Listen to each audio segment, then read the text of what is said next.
जनाब राजीव जी, फायदा फिलहाल इसमें जो नजर आ रहा है वो अमेरिका का ज्यादा है या भारत का, ये एक सवाल जरूर हो सकता है। लेकिन जैसा कि विपक्ष के नेता इससे कह रहे हैं, ये ट्रेड डील ना होकर ये थ्रेट डील की तरह है। भाई आपको 18% चुकाना होगा, जो इससे पहले तक आप 2 या 3% चुकाया करते थे। ऊपर से एक और, ये अमेरिका डायरेक्ट करेगा हमें कि हम रूस से तेल खरीदे या ना खरीदेंगे। और अगर हम रूस से डायरेक्ट इनडायरेक्टली किसी भी तरह का कोई डील करते हैं तो वो 25% पेनल्टी फिर हम पर इंपोज कर देगा। ये एक बात हो गई। दूसरी बात यह कि $500 बिलियन का यहां पर आपको अगले 5 सालों में उससे लिखा है ना, India intends to purchase 500 billion of US energy products, aircraft parts, और आगे और बहुत कुछ है वहां पर। तो ये क्या है, हमें खरीदना ही खरीदना होगा। हमारा इसमें कितना फायदा है, हमारे मेक इन इंडिया का क्या। और सबसे बड़ी बात, आप तो गांव गांव जाते हैं, किसानों की अपनी चिंताएं हैं, अपनी फिक्र हैं, क्या वो इस फ्रेमवर्क में, क्या आज किसान चिंता से मुक्त हो गया है?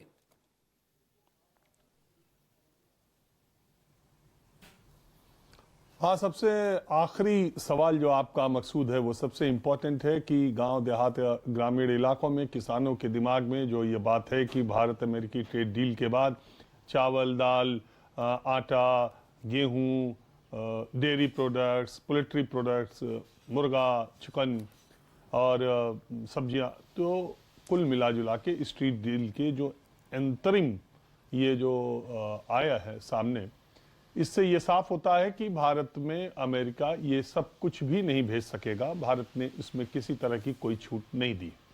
और जो जो 2-3-4 चीज़ें हैं जो आने की है, उसमें पशु चारा भी है, उसमें लाल ज्वार है जो कि भारत के कुछ इलाकों में होता है, उनको दी है। उस पर या तो भारत टैरिफ हटाएगा या घटाएगा।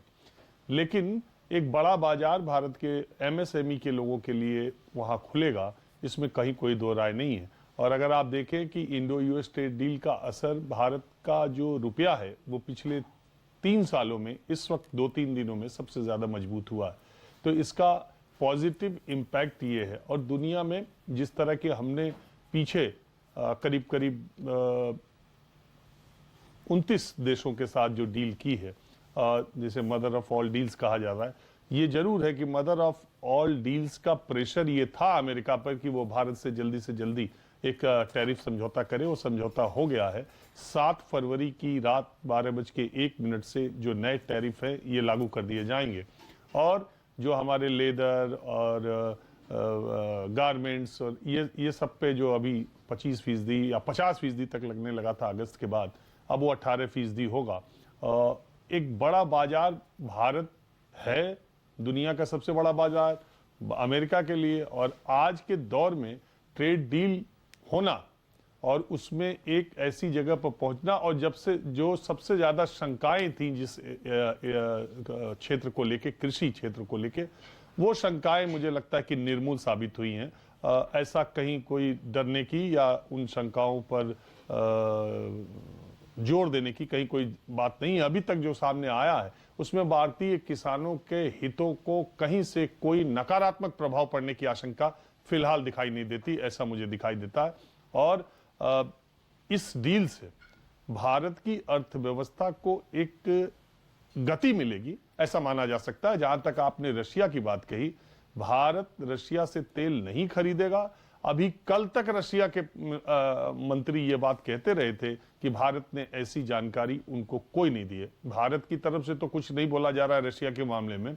ये जानकारी अमेरिका की तरफ से आ रही है और रशिया की तरफ से आ रही है। एक तरफ अमेरिका बोलता है कि भारत ने कह दिया है कि रशिया से वो तेल नहीं लेगा, दूसरी तरफ रशिया कहता है कि नहीं, भारत ने हमसे ऐसा कुछ भी नहीं कहा है, कोई समझौता नहीं तोड़ा है, सारी हमारी रिफाइनरी के समझौते इंटैक्ट हैं।